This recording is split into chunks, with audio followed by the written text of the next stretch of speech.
Okay, our next voter came here tonight hoping to put her question to Donald Trump. Since he could not be here, we have asked her to put the question to you, sir. And it concerns an issue that has incited a lot of emotion on the campaign trail. And with that, we turn it over to Allison Young, who has a story and a question. Allison? Thank you.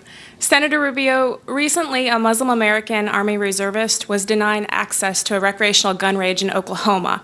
And the range even had signage saying it was a Muslim-free facility.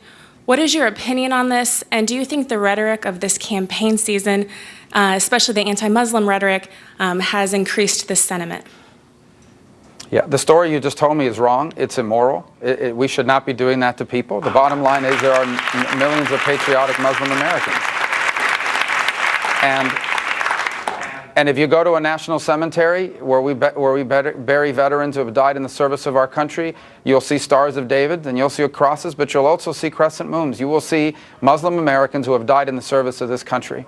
And so our issue is not with patriotic Muslim Americans. It's not even with Islam. It is with radical jihadists. It is with radical Islam, which is a politicization and a radical ideology that threatens Islam. It doesn't just threaten the West, it threatens Islam. If you look at ISIS wants to kill all Shia and all Sunnis who do not agree with their own version of Islam. So we recognize the contributions that Muslim Americans make in this country, and no one should be discriminated against in America because of their religion or their faith.